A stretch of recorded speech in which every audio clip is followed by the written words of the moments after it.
जयकारा बोल मेरे श्री गुरु महाराज की जय। सौभाग्यशाली गुरुमुखो, सतगुरु के चरणों में रूहानी मस्ती के भंडार भरे हुए हैं। वे अपनी मौज में आकर जिसे एक बूंद भी मिला देते हैं, वह अपनी सूध बूंद भुलाकर इनका दीवाना बन जाता है। इस मस्ती में इतना अनोखा और निराला रस है।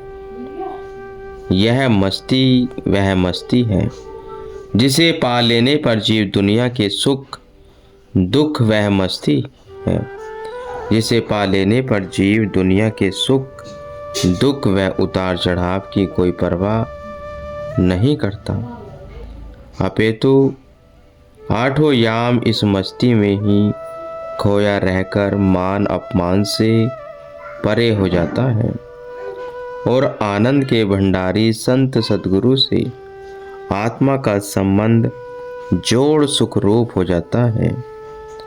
भांग धतूरा सुरापान उतार जात प्रभात, नाम खुमारी नान का चढ़े रहे दिन रात। रूहानी मस्ती का वर्णन करते हुए संत फरमाते हैं, इस मस्ती का नाज सबसे अनोखा वह आला है, क्योंकि दूसरे नशों का प्रभाव तो क्षण भर के लिए होता है, लेकिन नाम की मस्ती में वह नशा है जो जीव को उसके सारे होश भुलाकर उसे सुखों के सागर प्रभु परमात्मा से मिला देता है। ऐसा खुशनसीब प्राणी अपना कल्याण तो कर लेता है और जो भी उसका संग करता है वह भी संसार सागर से पार हो जाता है। सद्गुरु शरण में जो सुख मिलता है वह बड़े बड़े राजा महाराजाओं की सोबत में नहीं मिल सकता। आम दुनिया नाश्वर पदार्थों में सुख ढूंढती है जो क्षणिक एवं अस्थायी होता है, लेकिन सत्पुरुषों की संगति में स्थायी वह शाश्वत सुख मिलता है। ऐसा अपूर्व सुख जिसकी तुलना में त्रिलोकी के सब पदार्थ भी हेज हैं।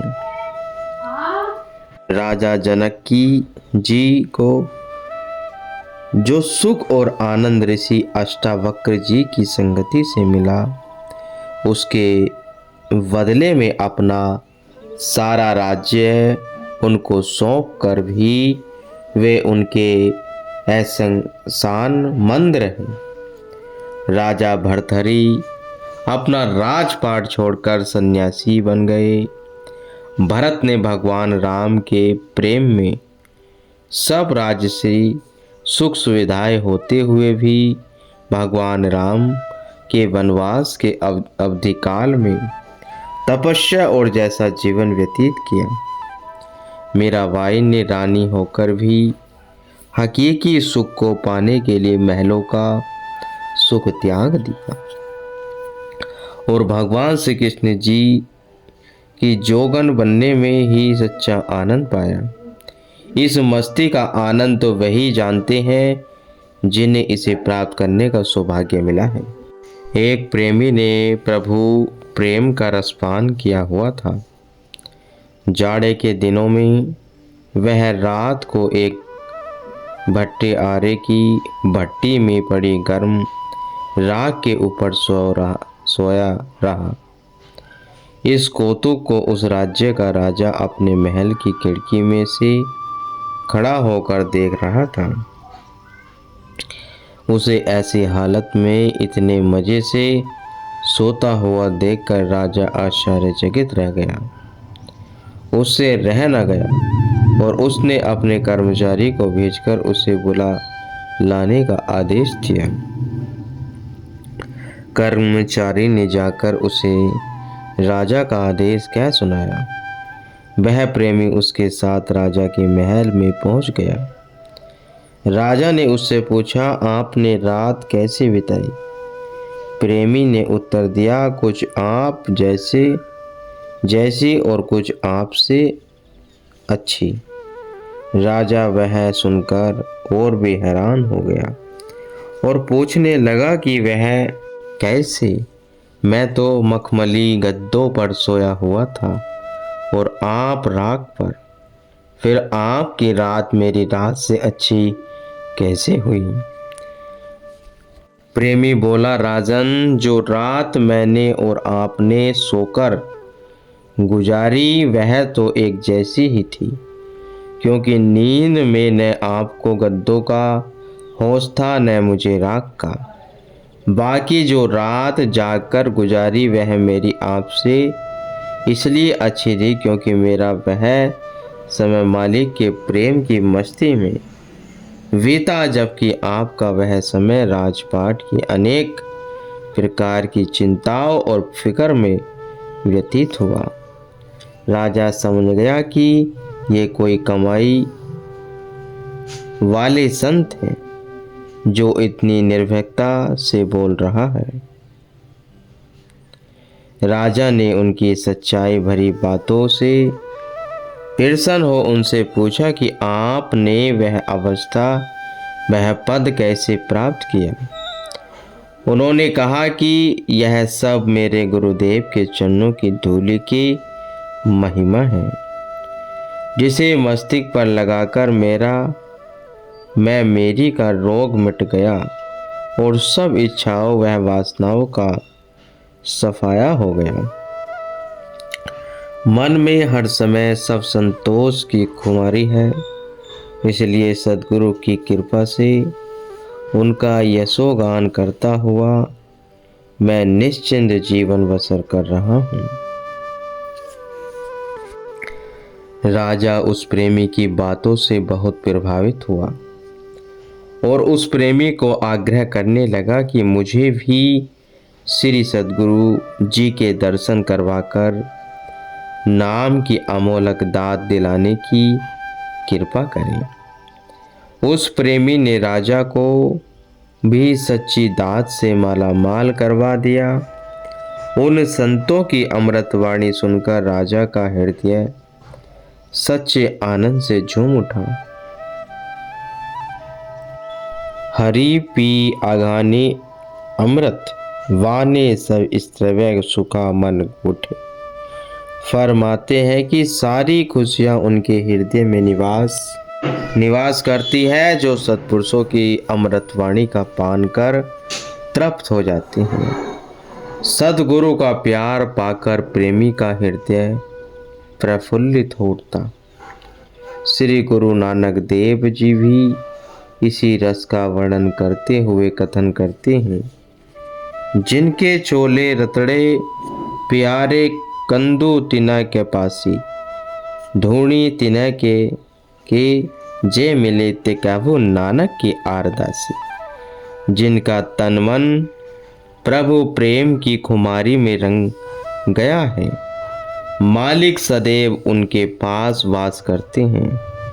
सत्पुरुष फरमाते हैं कि वे सदैव ऐसे गुरुमुखों की चरण रज को पाने की कामना करते हैं जो शारीरिक सुखों से ऊपर उठकर मालिक के प्रेम के रस में सराबोर रहकर अपने जीवन को आनंदमय बना लेते हैं। प्रेम दीवानों की अपनी अलग ही दुनिया होती है। वे दिन रात मालिक की प्रेम भक्ति में लीन रहकर आत्मिक आनंद में सरसाए रहते हैं। ऐसा सच्चा आनंद जिसके आगे सब भोग पदार्थ और ऐसो आराम की समस्त सामग्रियां हेज हैं, लेकिन इस रस का पान बिरले भाग्यशाली गुरुमुखों को ही प्राप्त होता है। आम संसारी जीवों को न तो भक्ति की समझ है और न ही उन्हें इससे मिलने वाले अवर्णनीय सुख का भान है। वे बेचारे तो इस महान सुख की कल्पना भी नहीं कर सकते। उल्टा अज्ञानतावश वे प्रभु प्रेमियों को पागल दीवाना समझते हैं। भक्तिमती मीराबाई जी को महलों में राजसी सुख ऐश्वर्यों की कोई कमी न थी, परंतु उन्हें गिरधर के प्रेम में जो अपार सुख प्राप्त होता था, उसके आगे महलों के सब सुख भोग नगण्य थे। उनके इस प्रेम का मर्ज कोई न जान सका। रिश्तेदारों ने उन्हें गलत जान प्रताड़ित करने में कोई कमी न छोड़ी।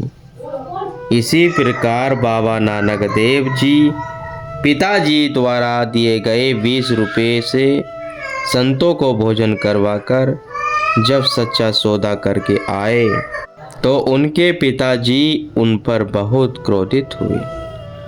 महापुरुष हो वह महान संतों की महिमा को जानना आम व्यक्ति की बुद्धि से परे की बात है। संतों के पावन महिमा लीलाओं वह दर्शनों का आनंद तो उनके प्रेमी ही लेना जानते हैं। वे उनके सानिध्य में आकर अपने भाग्यों की सराहना करते हैं, क्योंकि सत्पुरुषों के चरणों में उन्हें महा आनंद की प्राप्ति होती है। गुरु वाणी में वर्णन आया है, महा आनंद वह सुखो पाया संतन के प्रसादे, कहो नानक हरे से ओ मनु मानसा रंगे रते विस्मादे। फरमाते हैं कि संतों की कृपा से मुझे परमानंद की प्राप्ति हो गई है। मेरी आत्मा सद्गुरु से एकाकार होकर दिव्य आनंद से ओतप्रोत हो गई है। भाव यही है कि जिसने पाप कर्मों को छोड़कर उपरामता धारण कर ली, जहाँ जहाँ भी पूर्ण सत्पुरुषों के चरण पड़ जाते हैं, वह स्थान तीर्थ स्थल बन जाता है। उस भूमि की पवित्र धूलि के प्रताप से लाखों पापी पावन हो जाते हैं। पूर्ण सद्गुरु ही सृष्टि के कर्ता धर्ता होते हैं। उनकी महिमा वह उपमा कथनी से बाहर है। सारी प्राकृतिक उनके इशारे से जलती है। वे अपने प्रेमियों पर दयाल होकर मनुष्य देही धारण करके अपने मनोहारी वचनों और लीलाओं से उन पर महा आनंद का मोह बरसाते हैं। गुरुमुखो।